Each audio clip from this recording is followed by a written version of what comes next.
आदिवासी बहुल व दुर्गम भाग असलेल्या बागलाण तालुक्यात प्रशासकीय अधिकारी व कर्मचाऱ्यांसाठी सुविधायुक्त निवास व्यवस्था असणे अत्यंत महत्त्वाचे असून अशा वास्तूंचे पावित्र्य आणि उद्देश अबाधित राखण्यासाठी राजकीय पदाधिकाऱ्यांवर आवश्यक ते निर्बंध असावेत असे प्रतिपादन आमदार दिलीप बोरसे यांनी केले।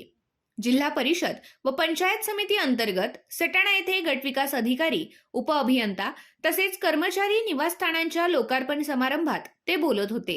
यावेळी आमदार बोरसे यांनी सांगितले की प्रशासकीय अधिकारी मुख्यालयी वास्तव्यास असल्यास नागरिकांच्या समस्या वेळेत व प्रभावीपणे सोडवणे शक्य होते।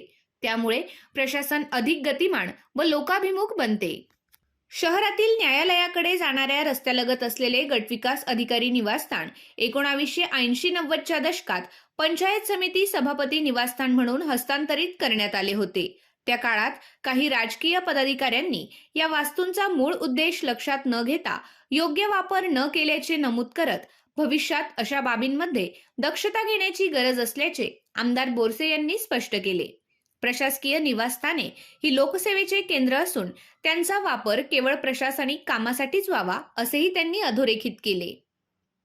या कार्यक्रमात गट विकास अधिकारी अतुल पाटील यांनी निवासस्थान उपलब्ध झाल्याने अधिकारी व कर्मचाऱ्यांच्या कामकाजात सुलभता येणार असल्याचे सांगितले। पत्रकार शशिकांत कापडनीस यांनीही मनोगत व्यक्त केले। कार्यक्रमाचे सूत्रसंचालन विस्तार अधिकारी नितीन देशमुख यांनी केले। यावेळी सहाय्यक गट विकास अधिकारी भैयासाहेब सावंत, गट शिक्षण अधिकारी चित्रा देवरे, भाजप तालुका अध्यक्ष शरद भामरे, दिलीप अहिरे, अभियंता हेमंत देवरे, DL अहिरे, नितीन वाघ, निखिल अहिरे, नंदकिशोर पगार यांच्यासह विविध विभागांचे अधिकारी, कर्मचारी व पदाधिकारी मोठ्या संख्येने उपस्थित होते। गट विकास अधिकारी निवासस्थान सुधारणा हे काम भगवती कन्स्ट्रक्शन रामतीर यांनी केले, तर उपविभागीय अभियंता व कर्मचारी निवासस्थानाचे काम निखिल दादाजी अहिरे यांनी केले। आपल्या आय न्यूज चॅनलला सबस्क्राईब करण्यासाठी बेल आयकॉनला क्लिक करा आणि बातम्या वाचण्यासाठी प्ले स्टोअरवरून आय न्यूज ॲप डाउनलोड करा।